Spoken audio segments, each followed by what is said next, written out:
Christophe Fayel, né à Paris, après être passé par la rue d'Ulm, a été membre de l'École française d'Athènes. Celle-ci, depuis le XIXe siècle, a la responsabilité de 3 grands chantiers de fouilles en Grèce, Delphes, Thasos et Délos. Délos, qui est l'île d'Apollon, et c'est le domaine de recherche échu à Christophe Fayel. Il est donc normalien, athénien et délien. On lui doit 2 livres en propre. L'un d'eux est consacré aux artisans en Grèce ancienne. Et il a co-dirigé la publication de 7 ouvrages collectifs, dont 4 portent sur l'Orient hellénistique. Voici le dernier en date, qui date de 2025, juin 2025. Et également 2 ouvrages sur Délos. Il met actuellement le point final, en collaboration avec son épouse Marie, sur un ample index des inscriptions de Délos. Et c'est une entreprise très importante, à la fois par la masse des documents à traiter et par le temps que ça prend.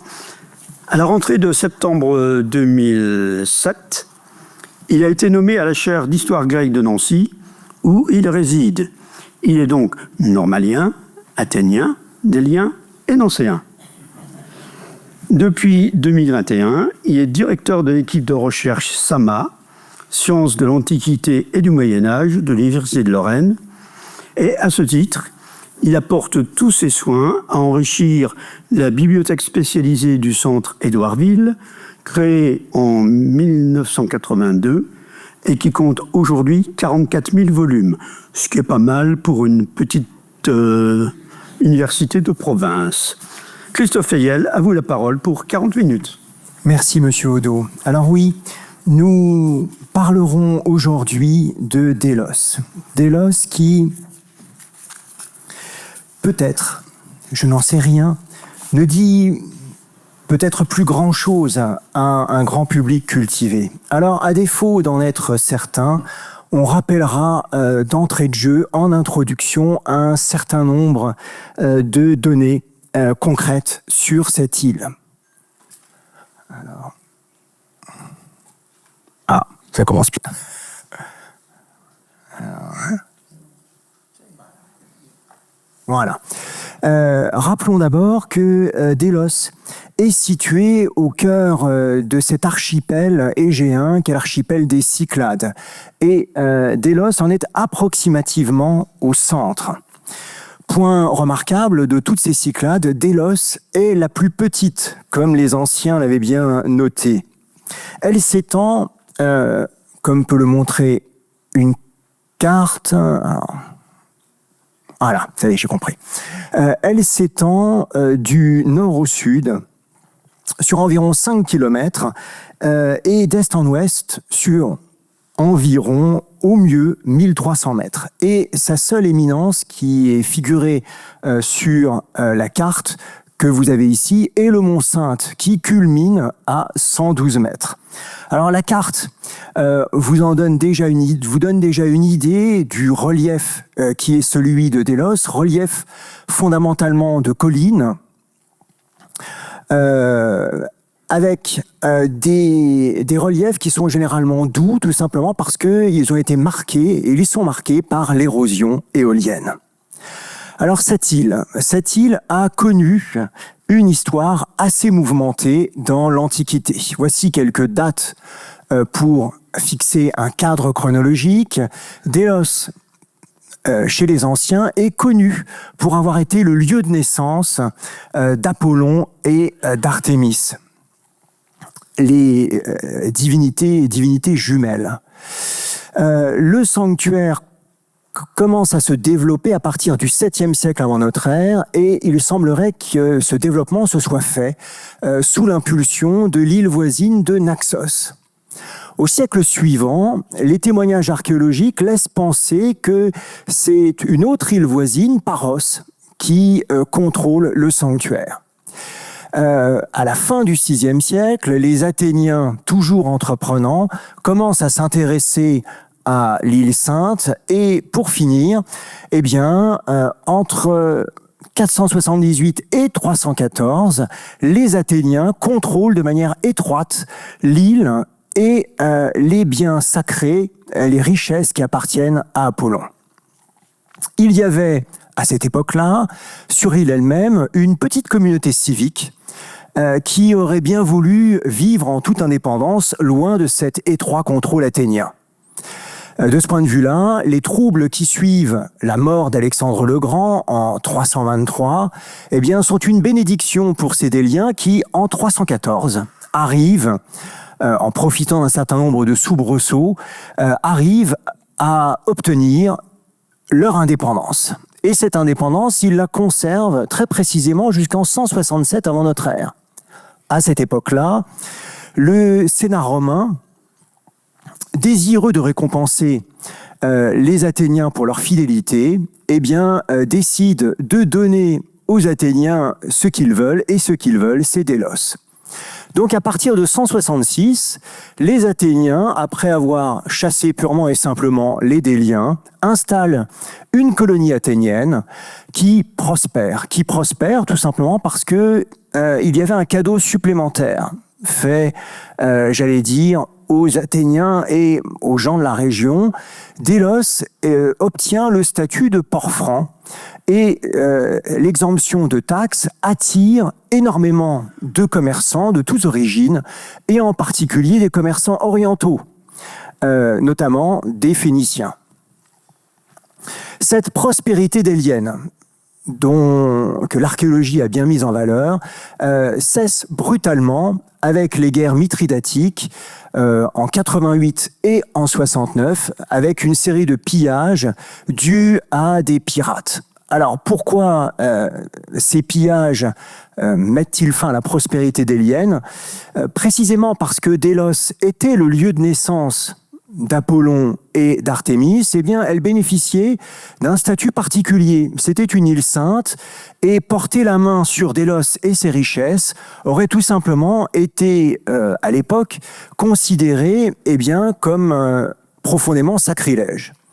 Mithridates Eupator, manifestement, n'avait aucun scrupule de nature religieuse et il a fait piller l'île. Partant de là, eh bien, par la suite, les commerçants, avec leurs richesses, ont préféré aller voir ailleurs. Les routes commerçantes aussi, ces routes commerciales se sont réorganisées. Et par la suite, même si une communauté continue à exister à Délos, l'île n'a plus jamais retrouvé sa prospérité d'antan. Alors le statut religieux qui est celui de Délos, son histoire complexe ont dès le XIXe siècle intéressé les philologues, puis les archéologues, et à partir de 1873, eh bien, l'école française d'Athènes a commencé un certain nombre de fouilles et des fouilles de grande ampleur dont cette vue donne quelques idées, avec en particulier toute la zone du sanctuaire d'Apollon qui a été dégagée, mais pas seulement. C'est à la fois un sanctuaire, un port et une agglomération antique qui ont été dégagées. Voici une vue pour vous donner une idée de ce qu'est l'île actuellement. Son paysage a été profondément bouleversé par les fouilles archéologiques. Au premier plan, vous avez une zone qui était une zone d'entrepôt qui s'est développée à partir de 166. À l'arrière, vous avez l'agglomération proprement dite avec un certain nombre de riches maisons déliennes. Et en arrière-plan, eh bien, vous avez le Mont Sainte, avec l'une de ses rampes d'accès, le Mont Sainte granitique avec ses 112 mètres d'altitude.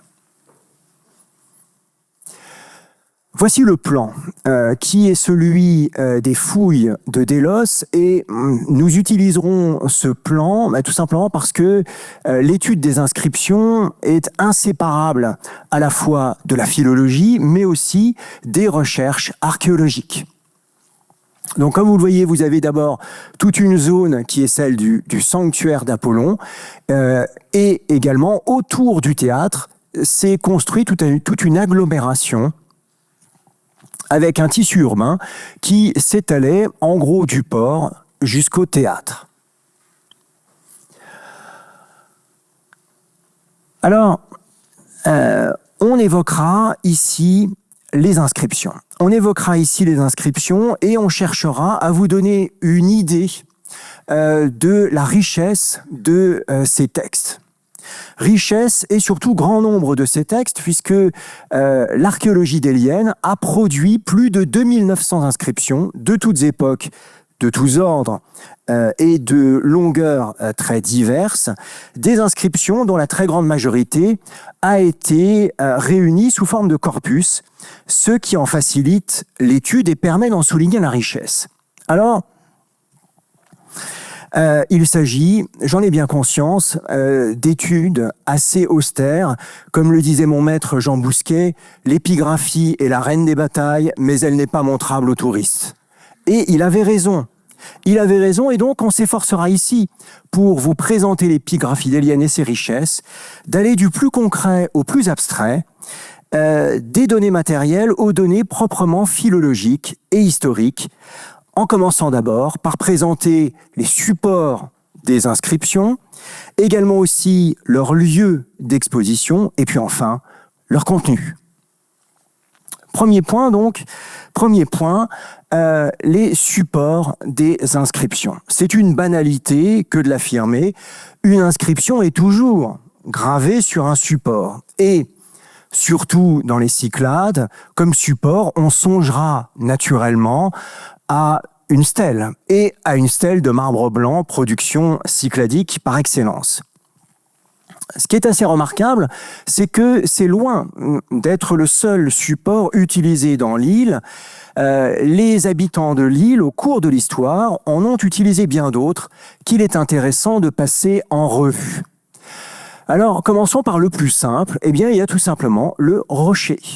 Le rocher, vous avez ici deux très bons exemples d'inscriptions gravées sur le rocher, ce qui a l'avantage de ne strictement rien coûter, de ne créer aucun encombrement supplémentaire, et puis de pouvoir accueillir un certain nombre d'informations intéressantes.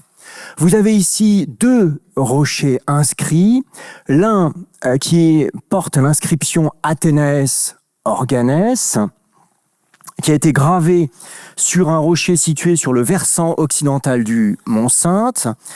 Le culte d'Athéna Organes est bien attesté à Athènes.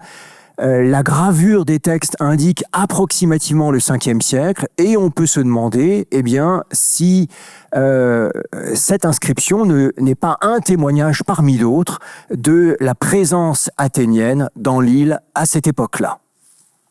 La deuxième inscription est plus intéressante encore. Oros Létos, borne de Léto. Léto, comme on le sait, est la mère d'Apollon et d'Artémis. Et précisément un texte poétique. L'hymne homérique à Apollon explique qu'au moment de son accouchement, Léto s'est appuyé contre le Sainte. Il est fort possible que cette borne de Léto serve précisément à indiquer l'endroit peut-être où Léto se serait appuyé avant d'accoucher. Les Déliens ont cherché souvent à historiciser un certain nombre de données mythiques. Deuxième solution voisine de celle du rocher, là encore dans la mesure où on utilise l'existant, tout simplement la surface des bâtiments avec leurs murs. De ce point de vue-là, les fouilles déliennes ont révélé quelques surprises avec des graffitis parfois intéressants. Par exemple, celle d'un esclave originaire d'Asie mineure qui a écrit un petit poème où se manifeste sa nostalgie de la vallée du Méandre. Troisième support intéressant, mais lui pour le coup impossible à montrer, les plaques de bronze. Au Proche-Orient, on utilise volontiers les plaques de bronze pour des inscriptions et les Grecs ont repris cette habitude. Le seul problème, c'est que le bronze se conserve mal à travers les siècles et on a repéré quelques plaques de bronze inscrites. Le fait est bien attesté pour la période classique, avec 2 décrets émanant de la cité de Délos, décrets du IVe siècle. Il est fort possible que cette gravure sur bronze ait été plus développée qu'on ne le pense spontanément. Le bronze, la production du bronze, ayant été dans l'Antiquité une spécialité de Délos. Alors, on peut graver sur toutes sortes de supports, et en particulier sur des supports architecturaux. Voici un exemple assez remarquable qui a été retrouvé dans l'un des 3 sanctuaires de Sarapis, le Sarapieion A. C'est un texte dont nous allons reparler, que l'on appelle la chronique du Sarapieion, et ce texte long, fort long, a été gravé sur une colonne haute de 1,25 m, surmontée d'un chapiteau, comme vous le voyez, et retrouvée en place dans le Sarapieion A. De ce point de vue, autre support possible, eh bien, vous avez par exemple un tronc à offrande. Ce tronc à offrande assez spectaculaire, lui aussi découvert dans le même sanctuaire, le Sarapieion a été gravé avec une inscription poétique qui invitait les fidèles, et les incitait fortement même, à verser leur obol pour le culte. Alors oui, si on veut en venir aux stèles auxquelles on pense spontanément, il faut insister sur la très grande diversité de ces stèles qui sont de dimensions fort variables. Et en particulier, les anciens avaient adapté les stèles à la nature des textes qu'on gravait dessus. Ici, vous avez une stèle qui est une stèle abritant un conte sur sa face A et un inventaire sur sa face B. C'est un texte qui date de la période de l'indépendance élienne, entre 314 et 166 avant notre ère. Cette stèle est tout à fait représentative de ces stèles de contes. Quelques-unes nous sont parvenues en assez bon état. Et on constate bien que à cette époque-là, au IIIe siècle, vous avez des stèles dont la hauteur a oscillé entre 1,20 m et 1,60 m. Par la suite, les dimensions de ces stèles de compte et d'inventaire n'ont cessé, ces dimensions n'ont cessé de croître. La stèle de 250 avant notre ère dépasse les 2 mètres de haut et elle est gravée sur ses 4 côtés. La matière était abondante et pour finir, les Déliens se sont décidés à adopter une formule commode, restreindre la dimension des stèles et ajouter ce qu'on appelle des stèles complémentaires qui permettaient d'abriter, là encore, un certain nombre de renseignements. Par rapport à celles-ci, les stèles qui portaient les décrets étaient de dimensions beaucoup moindres, entre 40 et 60 cm. Alors si on s'intéresse aux aspects matériels, il faut s'intéresser, j'allais dire, à la fois à la gravure et également aussi aux effets de mise en page. Alors de ce point de vue-là, il y aurait beaucoup à dire sur la gravure des textes qui a beaucoup évolué, mais il faut également s'intéresser à la décoration de ces stèles, la décoration qui vient d'une certaine manière accompagner les textes eux-mêmes. On pourrait spontanément penser que la gravure suffisait en elle-même. Et de fait, c'est l'impression que nous autres modernes pouvons avoir. Dans la réalité des faits, les fouilleurs ont noté que les inscriptions étaient généralement peintes. Sur les stèles de compte, en particulier, les données chiffrées étaient rehaussées en rouge. Vous avez ici une stèle qui émane de la communauté, d'une petite communauté qui était celle des Samaritains de Délos. On a retrouvé 2 de leurs décrets. Et cette stèle, lorsqu'elle a été découverte, eh bien, comprenait des traces de peinture avec manifestement une alternance de lignes rouges et de lignes noires. Comme vous le voyez, la couleur a disparu, mais elle était encore présente lors de la découverte du texte. Alors, vous l'aurez constaté, si les inscriptions étaient peintes en même temps qu'elles étaient gravées, eh bien, vous aviez aussi un décor qui accompagnait ces inscriptions. Ici, vous avez la figuration d'une couronne qui correspond à l'honneur qui est accordé par cette communauté des Samaritains de Délos à un bienfaiteur.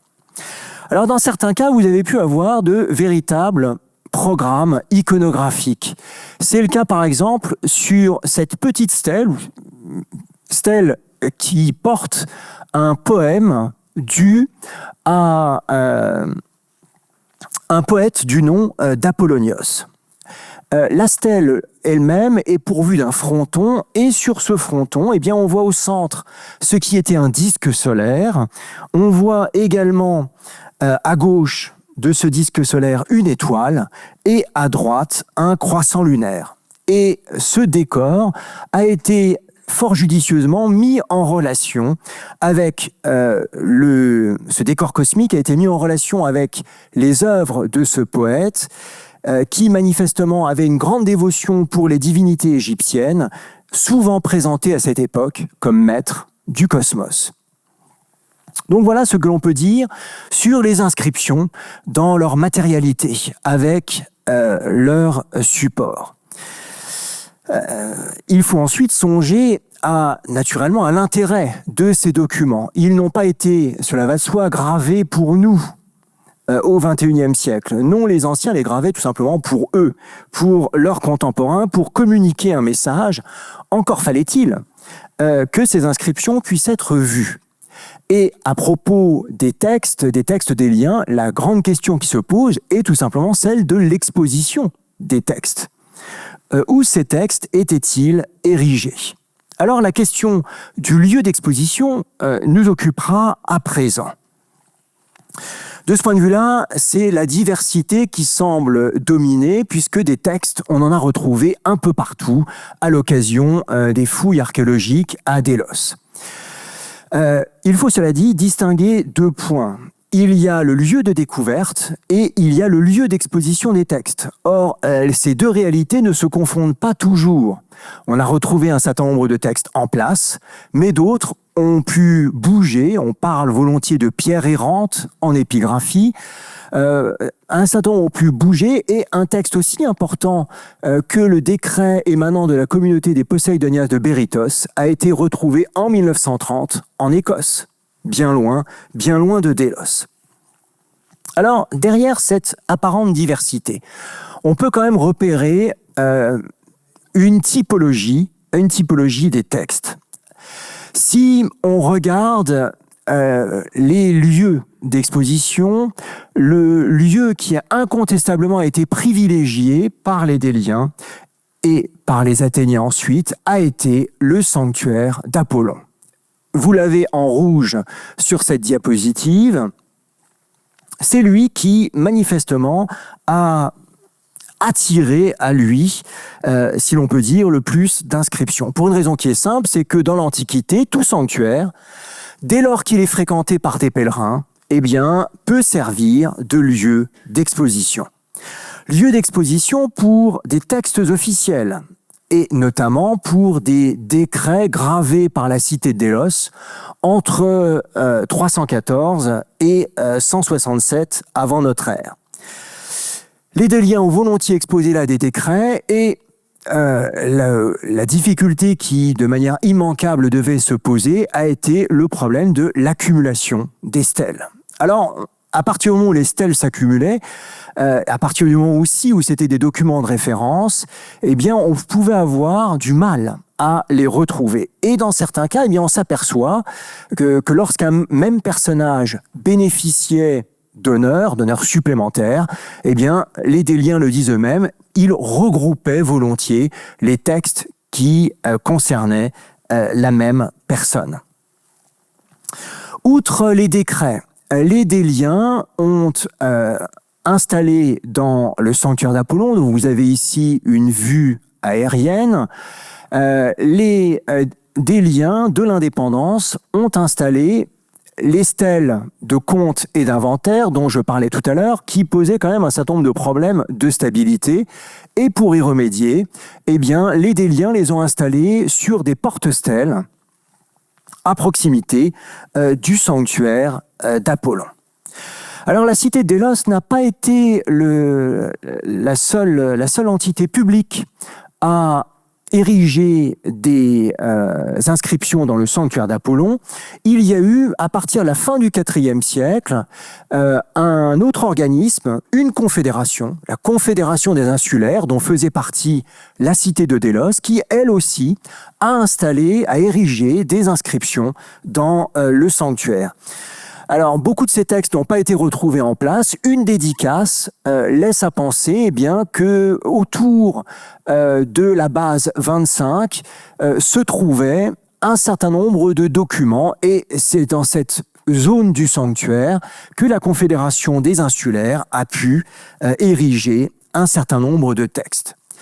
D'autres cités ont érigé des textes à Délos, mais pour ce faire, elles en ont demandé l'autorisation aux Déliens. Et les Déliens, donc, se sont servis du pouvoir d'attraction du sanctuaire d'Apollon comme instrument diplomatique. Et donc, ils ont accordé à des souverains, à leurs courtisans également, de pouvoir ériger dans le sanctuaire d'Apollon des statues et donc, naturellement, des bases.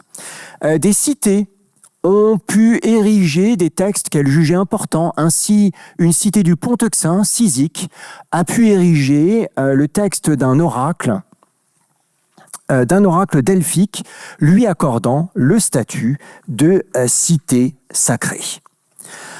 Alors, à côté du sanctuaire d'Apollon, vous avez un deuxième type d'espace qui a servi de lieu d'exposition. C'est ce qu'on pourrait appeler les espaces utilitaires aménagés par la cité de Délos, puis par la clérouquie athénienne. Alors parmi ces espaces utilitaires, vous avez le port, le théâtre, et également aussi le gymnase et le stade. Qu'est-ce qu'on constate ? Ce ne sont pas du tout les mêmes types de textes qu'on va trouver dans ce type d'espace. Très peu, quasiment pas de décrets, des dédicaces, mais aussi des textes réglementaires. Et il faut citer par exemple, retrouver non loin du port de Délos, une loi sur la vente du bois et du charbon, retrouvée scellée à son rocher, à un endroit qui se situait entre le front de mer et l'agora, un endroit par où passait tout commerçant et un endroit qui permettait donc à ce public de connaître la loi des Déliens à ce sujet. Troisième type d'espace sur lequel j'insisterai, les espaces occupés et développés par les associations cultuelles. Alors de ce point de vue-là, c'est très différent. Pourquoi ? Parce que souvent, mais pas toujours, ces espaces occupés par les associations cultuelles sont des espaces resserrés. Et dès lors, le problème qui peut se poser est celui de l'amoncellement. Je prendrai un cas que j'ai déjà évoqué, qui est celui du Serapion A, dont vous avez une photographie et puis un plan. Vous avez là un espace qui est quand même assez resserré, et dans cet espace resserré, vous avez quand même beaucoup de textes. La chronique du Serapion, dont je parlais tout à l'heure, un Senatus Consulte, 14 dédicaces, 7 de la période de l'indépendance, 7 datant d'après 166. Ça fait beaucoup pour un espace assez resserré. C'est la même chose, par exemple, pour un espace associatif qui s'est développé tardivement, la synagogue de Délos.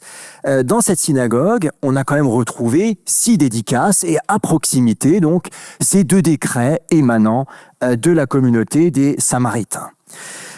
Ces contraintes d'espace qui se posaient ont obligé les responsables de ces associations à se pencher sur la question de l'exposition et de la circulation. C'est ce qu'on voit dans un cas pourtant, j'allais dire, favorable, qui est celui de l'établissement des Poseidonias de Berytos. Alors pour le coup, vous avez un bâtiment de dimension considérable, puisque il atteint les 1400 mètres carrés. Le décret des Poseidonias de Berytos, le numéro 1520 dans la collection des textes des liens, se soucie des honneurs accordés à un bienfaiteur romain, Marcus Minatius, fils de Sextus. Et le texte dit très clairement que le bienfaiteur aura droit à une statue. Cette statue pourra être érigée par le bienfaiteur là où il le souhaite, dans une zone qui est la zone de la cour. C'est le numéro X, enfin c'est la lettre X que vous voyez ici. Mais le texte précise bien, la cour, oui, mais à l'exception des temples et des portiques de façade. Et il faut reconnaître là les espaces marqués par les lettres V, V1, V2, V3 et V4.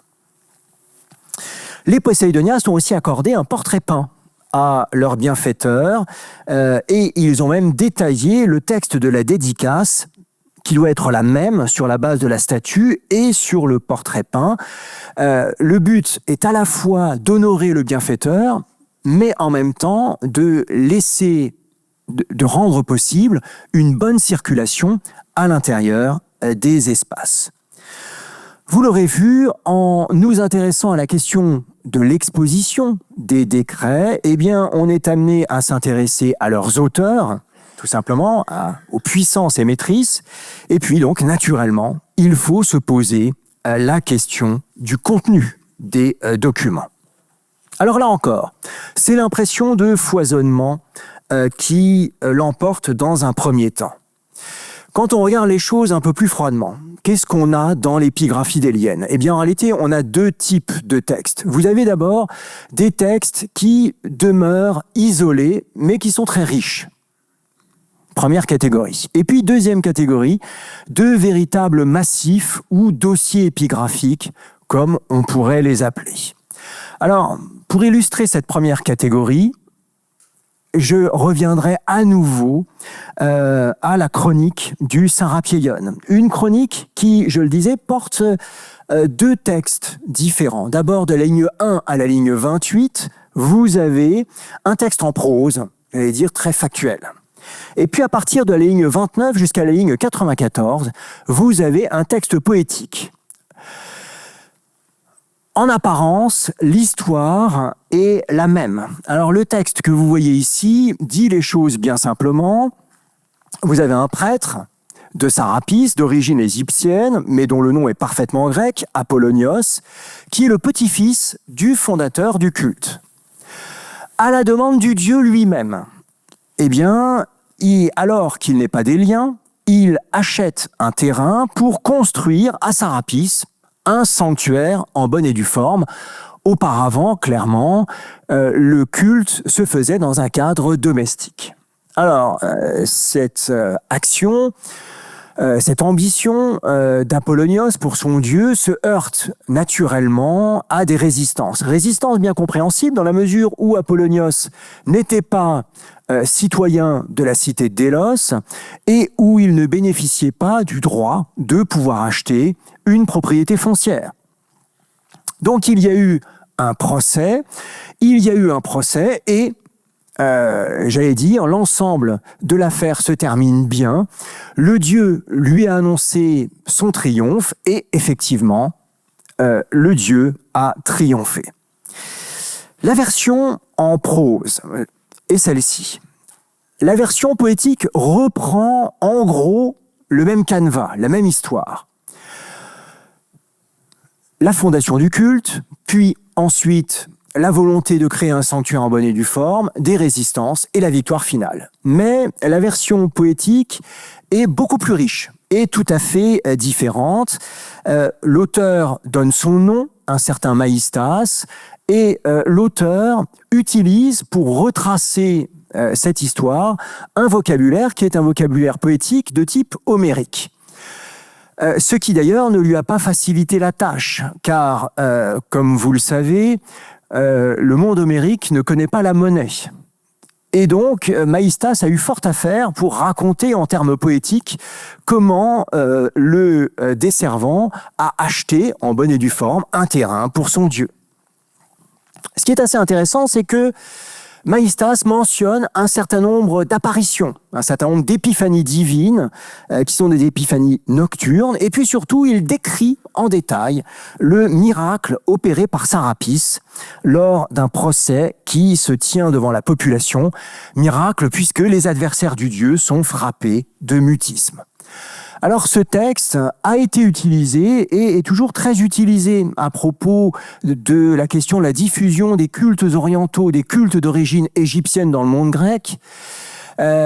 Il permet de nourrir des études sur la stratégie missionnaire qui a été celle du clergé de Sarapis. Il montre bien aussi la manière dont ce culte a su s'adapter aux mentalités qui étaient celles du monde grec à l'époque.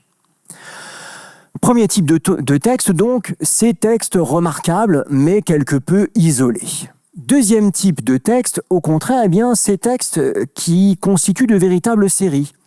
Et j'évoquerai ici les contes et inventaires de l'indépendance délienne. Alors, ces textes ont été retrouvés, parfois mutilés, mais constituent une série assez appréciable et une série en même temps très hétérogène. Pour une raison qui est simple, c'est que dans l'Antiquité grecque, vous n'avez pas de véritables spécialistes de la chose publique. Les hiéropes, qui sont les auteurs de ces textes, sont en réalité des particuliers comme vous et moi, et simplement pendant une année, on leur demande d'exercer une magistrature.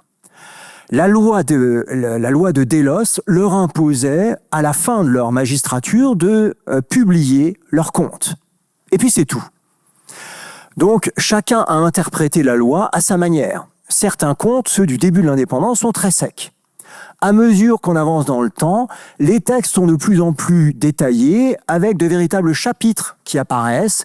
Et dans le compte de 250 avant notre ère, eh bien, vous avez ici un extrait du chapitre des dépenses mensuelles qui vous présente, mois par mois, les dépenses faites par les hiéropes, notamment pour le culte. Vous avez d'autres chapitres tout aussi intéressants, avec en particulier les dépenses consenties pour travaux, les dépenses consenties aussi pour des prêts à des particuliers, avec éventuellement des remboursements, et pour finir, un chapitre qui ne manque jamais sur les débiteurs qui n'ont pas payé leurs intérêts et qui donc sont des débiteurs insolvables.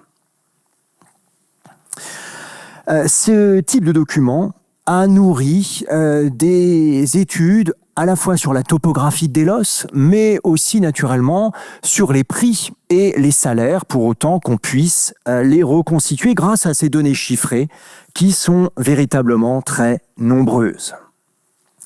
Alors les hiéropes, chaque année, devaient publier leurs comptes, donc les tenir tout au long de leur mandat.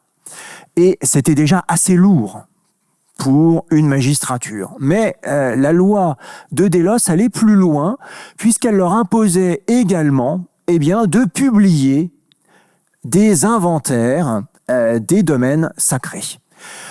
Alors, c'était tout aussi fastidieux et éprouvant, puisqu'il faut quand même bien imaginer que les hiéropes devaient chaque année faire la visite des sanctuaires, et ils sont nombreux à cette époque-là dans l'île Sainte.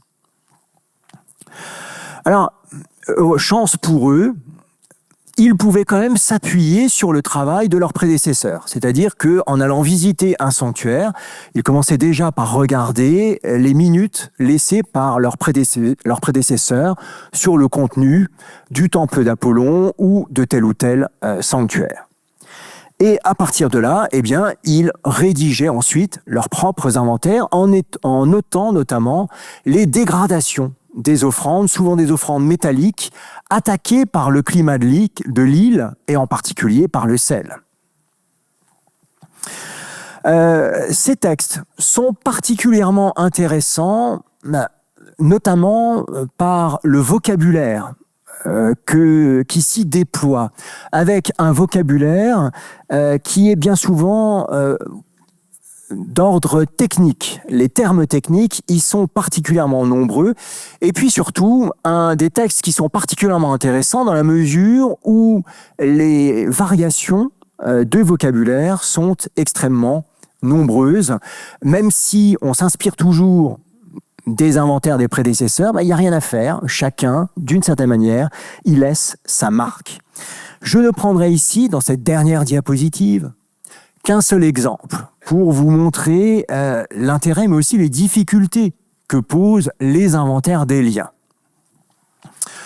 À la fin de l'indépendance délienne, en 179 avant notre ère, les hiéropes notent dans le sanctuaire d'Apollon une offrande assez intéressante, une Léontos protomé en plinteio, une protomée de lion sur un socle, et tout simplement parce que vous aviez une inscription, il note que l'offrande est faite par Hyspacines, fils de Mithroaxès de Bactriane. Un personnage qui porte des noms qui incontestablement sont d'origine perse, iranienne si vous voulez. Le temps passe et en particulier, après 167, les Déliens, je l'ai dit, sont chassés de leur île. Ce sont des administrateurs athéniens qui prennent le relais et les Athéniens ont imposé dans un premier temps eux aussi à leurs administrateurs de rédiger des inventaires des sanctuaires. Les administrateurs athéniens, au milieu du IIe siècle, ont visité le temple d'Apollon et là, ils repèrent un ectupoma emplinteio urcanu cunos, le relief d'un chien hircanien sur un socle. Et ils notent que l'offrande est celle d'Hyspacines de Bactriane. Alors, si vous regardez les deux textes, vous constaterez aisément que Hyspacinu, en réalité, c'est le même anthroponyme, c'est le même nom. Mais ce qui est remarquable, c'est que même si c'est le même nom et donc la même offrande, elle est décrite de manière bien différente. Les hiéropes déliens ont interprété l'offrande comme la représentation d'un lion, d'une tête de lion sur un socle. Les administrateurs athéniens, là, y voient un chien hircanien. Alors, les anciens connaissaient très bien les chiens hircaniens. C'était une race de chiens réputée pour sa férocité et originaire du Moyen-Orient.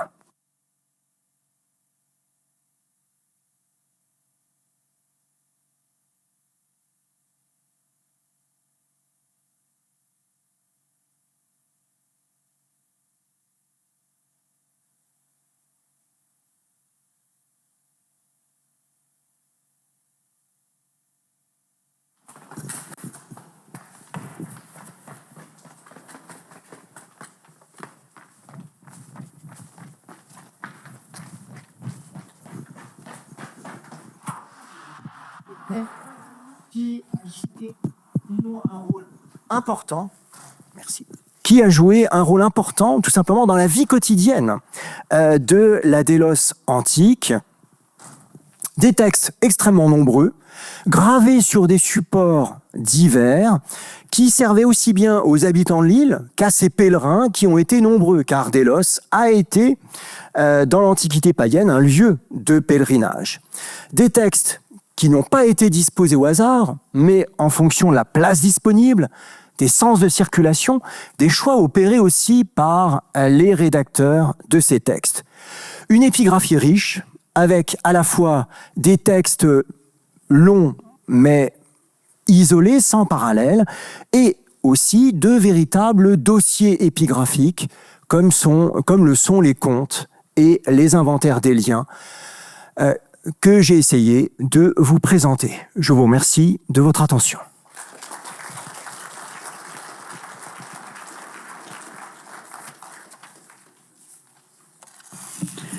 Merci, Monsieur Fayel, pour cette présentation délicate, parce que c'est foisonnant. Y a-t-il des questions? Oui. Oui, merci. Effectivement, c'était une présentation absolument passionnante, même fascinante à certains égards. Ma question révèle mon étonnement par rapport à la petite communauté samaritaine dont vous avez parlé. Comment se fait-il que ces Samaritains gravaient leur inscription en lettres grecques et non pas dans leur propre alphabet, qui était, si je ne m'abuse, un alphabet hébraïque archaïque? Tout simplement parce qu'à cette époque-là, le monde juif utilise volontiers le grec comme langage de la vie quotidienne. Et je rappelle quand même à cette époque-là, à l'époque hellénistique, vous avez quand même eu cette grande entreprise de traduction de la Bible qui est celle des Septante. Donc, on a l'habitude, ces populations manient plusieurs langues, et le grec, en particulier, est bien connu à cette époque-là. Délos est un milieu hellénophone, donc tout le monde parle et tout le monde écrit en grec, et ça ne les a pas gênés outre mesure. Si vous voulez, leurs décrets, ces 2 décrets sont écrits dans un grec qui est typique de l'époque hellénistique. Et si je peux me permettre, le texte était destiné au public qui venait viser Délos, et moins qu'aux Samaritains eux-mêmes. D'autres questions?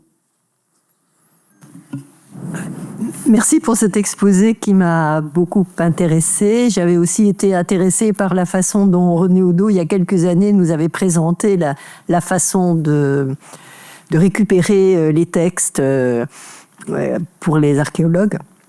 Je ne suis pas du tout historienne, mais je suis informaticienne.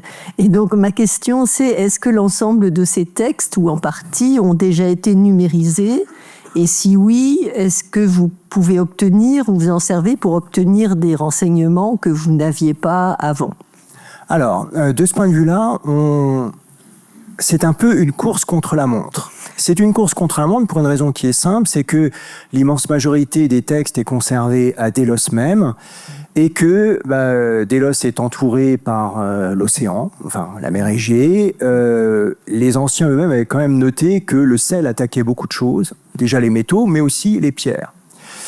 Ce qu'on constate, c'est que depuis leur découverte, à la fin du 19e ou dans la première moitié du 20e siècle, les textes sont beaucoup abîmés. Donc, on peut céder à la fois des photographies qui ont été faites, puisque Délos est quand même l'un des premiers chantiers de fouilles où on est utilisé, j'allais dire, en abondance, la photographie. Ça, c'est le premier point. On peut utiliser aussi les ressources actuelles de la photographie.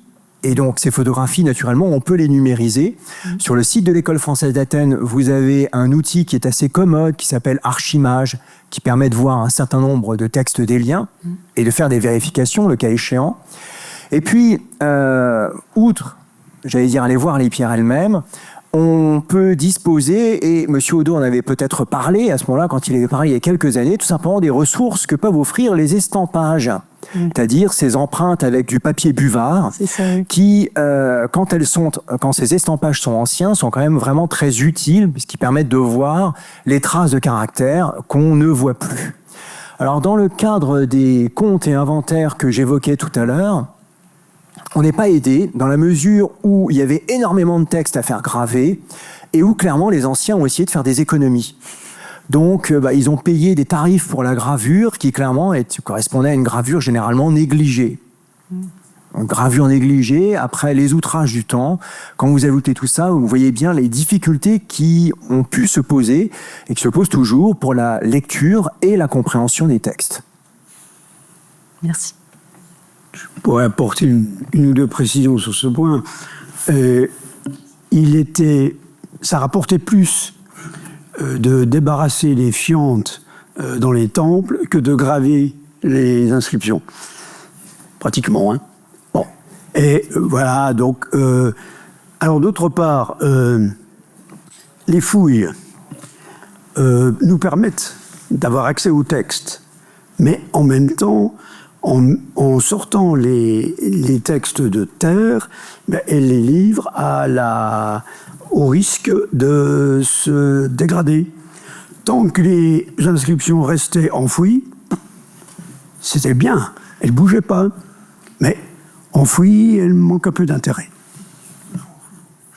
Alors, René. Alors, justement, à ce propos-là, je voudrais vous demander quelles sont aujourd'hui les mesures de conservation qui sont prises par rapport à ce patrimoine qui est remarquable et qui est forcément menacé. Déjà par les visiteurs nombreux, et puis par le climat, par l'action du temps, tout simplement. Il est bien difficile de lutter contre le temps. Donc, alors, ce qu'on peut faire, et qui est toujours utile, grâce au progrès de la photographie, c'est déjà mener des campagnes photographiques qui permettent quand même de conserver des traces, mettre à l'abri autant qu'on le peut les inscriptions les plus remarquables. C'est mieux que de les laisser quand même à l'air libre. Et puis également utiliser les ressources que constituent les estampages. Voilà ce qu'on peut faire. Il faut quand même bien voir qu'il y a quand même énormément de textes et on ne peut pas tout mettre à l'intérieur d'un musée. C'est pas possible.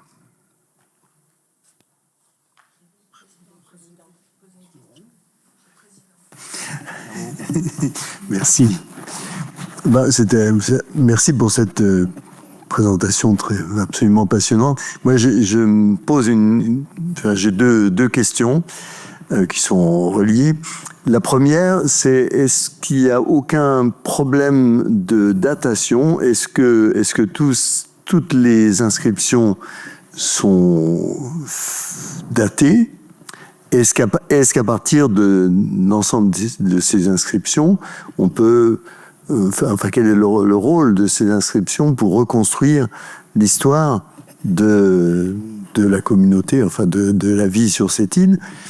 Et un autre point, c'est évidemment là, les inscriptions sont essentiellement liées à la vie des sanctuaires, mais est-ce que certaines inscriptions ne permettent pas d'accéder aussi un peu à la vie économique sur l'île? Vous avez évoqué par exemple le bronze, etc., mais j'imagine qu'il y avait des flux de différentes matières, de l'agriculture, etc. Et est-ce que certaines inscriptions permettent d'accéder à des informations sur cette vie économique pendant cette période? Alors, deux excellentes questions. On va essayer d'y répondre, disons, brièvement. Premier point pour ce qui concerne les textes. Oui, la grande difficulté est de dater les textes. Alors, dans un certain nombre de cas, on a de la chance quand vous avez des mentions de magistrats. Alors, pourquoi de la chance? Pour une raison qui est simple, c'est que le grand nombre des textes étant là, grâce à des recoupements de nature prosopographique, on a pu dater de manière de plus en plus précise un certain nombre de textes. Et en gros, les comptes et les inventaires sont pour beaucoup d'entre eux bien datés et datés à l'année près. Alors dans un certain nombre de cas, soit vous n'avez pas, tout simplement parce vous avez souligné l'importance des textes publics, mais vous avez aussi beaucoup de textes qui sont de nature privée, comme par exemple à l'époque archaïque des dédicaces. À ce moment-là, vous n'avez pas de nom de magistrat. Donc, une datation précise est impossible. En revanche, on peut céder d'autres critères, et en particulier, le premier des critères est celui de la forme des lettres. C'est le critère de la paléographie. Et par la paléographie, on sait quand même aujourd'hui quand même beaucoup de choses sur l'évolution de la gravure à travers les siècles. Eh bien, on peut graver de manière approximative au moins un certain nombre de documents. Alors pour ce qui concerne la vie économique, les textes que j'évoquais, en particulier les contes des hiéropes, nous donnent quand même beaucoup de données chiffrées et on nourrit beaucoup d'études relatives à l'histoire économique. Alors simplement, il faut quand même avoir conscience d'un point, et d'un point essentiel, c'est que ça vous traite des recettes parfois, puisqu'il y a eu des recettes, pas que des dépenses. Apollon était quand même un grand propriétaire foncier, donc Apollon avait aussi des recettes. Vous avez les recettes et les dépenses, mais uniquement de cet acteur, j'allais dire à la fois politique, religieux et financier, qui était le sanctuaire d'Apollon. Donc tout le reste nous échappe complètement, en réalité. Donc, oui, pour l'histoire économique, pas de problème, mais malheureusement, avec un certain nombre de limites, vous avez un coup de projecteur qui vous est donné sur les activités économiques du sanctuaire d'Apollon, mais il n'y avait pas que le sanctuaire d'Apollon dans l'économie de Délos, loin de là, on le sait. Merci beaucoup. C'est un sanctuaire. On y vient pour prier, pour rendre grâce, pour demander. Est-ce qu'il y a des textes qui concernent des problèmes médicaux, des guérisons miraculeuses ou ce genre de choses? Oui, bien sûr. Pourquoi? Parce que il n'y avait pas que le sanctuaire d'Apollon. Vous aviez eu un sanctuaire qui s'est construit à la fin du IVe siècle et il s'est développé au IIIe siècle, qui est l'Asclépieion de Délos, donc le sanctuaire d'Asclépios. Et là, clairement, vous avez un sanctuaire qui a connu une petite notoriété avec, on le sait par les inventaires de la période athénienne, eh bien quelques offrandes qui ont été faites par des patients reconnaissants pour leur guérison. Plus intéressant encore, le fait que, à l'époque hellénistique, les dieux égyptiens Sarapis et Isis reprennent en quelque sorte les compétences qui étaient celles d'Asclépios et de sa parèdre Hygie. Et partant de là, alors en particulier, Isis était très connue dans l'Antiquité pour guérir les problèmes ophtalmiques. Donc, dans les inventaires du sanctuaire égyptien, qui sont assez nombreux et bien détaillés, eh bien, on s'aperçoit qu'une des offrandes les plus fréquentes était les offrandes d'une paire d'yeux, j'allais dire tout simplement en métal précieux. Ça se faisait, c'était très bien vu. De manière plus originale encore, une patiente a consacré une ustera, c'est-à-dire un utérus, simplement, là encore, semble-t-il, après guérison.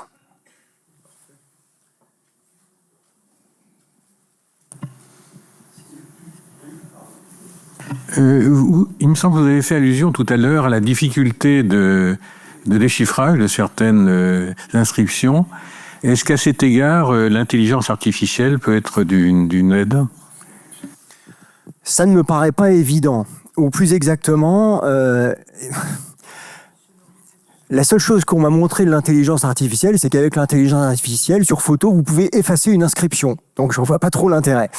Mais la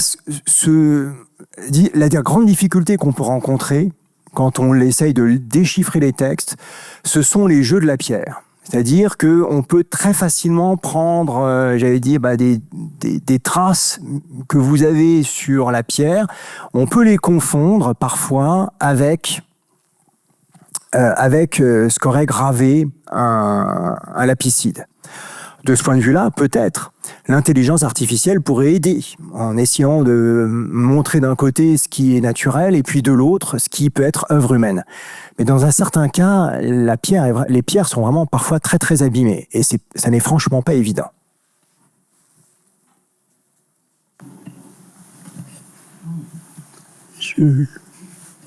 Oui, votre communication est assez fascinante.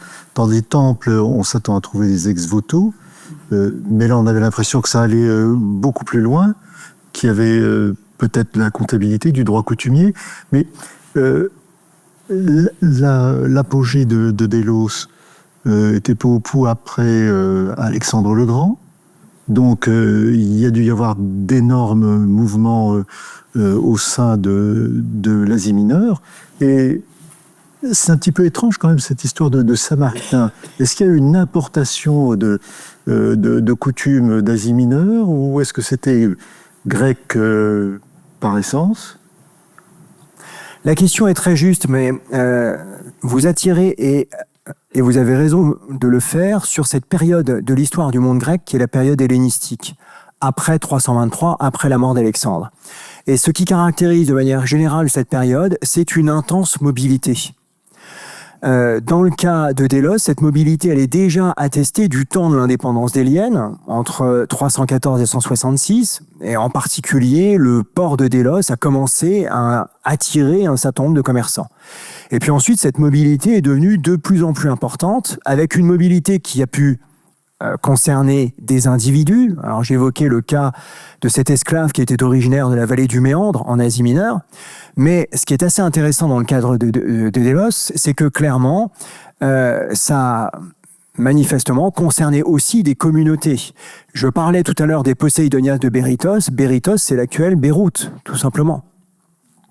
Donc ça, j'allais dire, l'île a intéressé à ce point un certain nombre de commerçants qu'ils ont fini par se déplacer en communauté et qu'ils se sont ensuite organisés en communauté, sans que ça dérange personne d'ailleurs sur place. Oui. Possible de poser une question. Vous nous avez parlé de toutes ces stèles qui sont sur la Terre.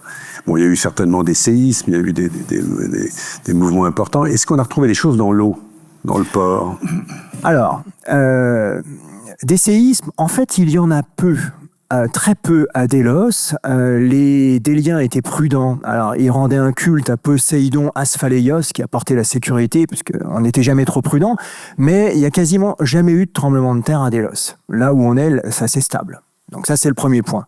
Ensuite, vous avez raison de poser la question, j'allais dire, de la mer et du port.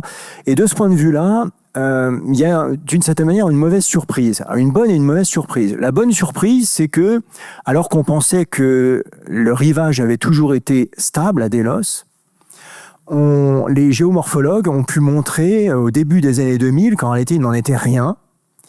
Dans le reste du monde grec, on voit déjà un certain nombre de vestiges qui sont immergés, et c'est le cas aussi à Délos. En fait, le niveau de la mer, depuis l'Antiquité, a monté de 2,50 m.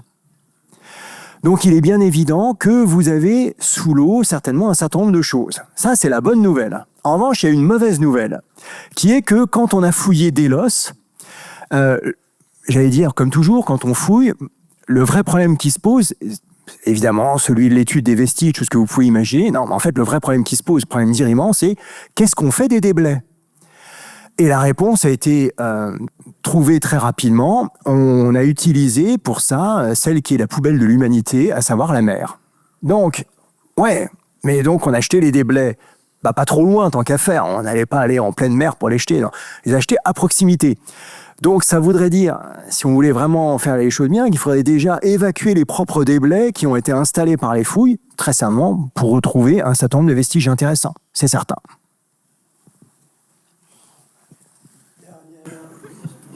Non, une toute petite question. On a un ordre de grandeur de la population de Délos et du nombre de visiteurs par an, par exemple? Non, on ne peut pas le savoir. Tout simplement parce que les anciens, de manière générale, ne s'intéressaient pas à la démographie. Donc, ils ont laissé extrêmement peu de données chiffrées concernant le peuplement de telle ou telle cité.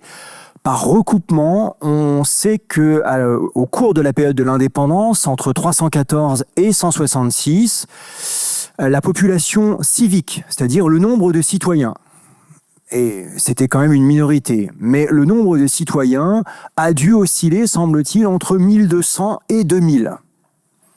Ce qui montre que Délos était une communauté civique de petite taille, mais pas minuscule, parce que dans le monde grec, vous avez eu des communautés d'encore beaucoup plus petites encore que celle-là. Et on sait aussi, parce que les inscriptions le montrent, que la démographie était dynamique, pour le coup, à Délos sous l'indépendance, et que les familles nombreuses étaient, assez fréquentes à cette époque-là. Je pense qu'on peut en rester là, mais vous voyez qu'il y aura encore beaucoup de choses à dire, mais l'intérêt, c'est de garder des choses sous le coude.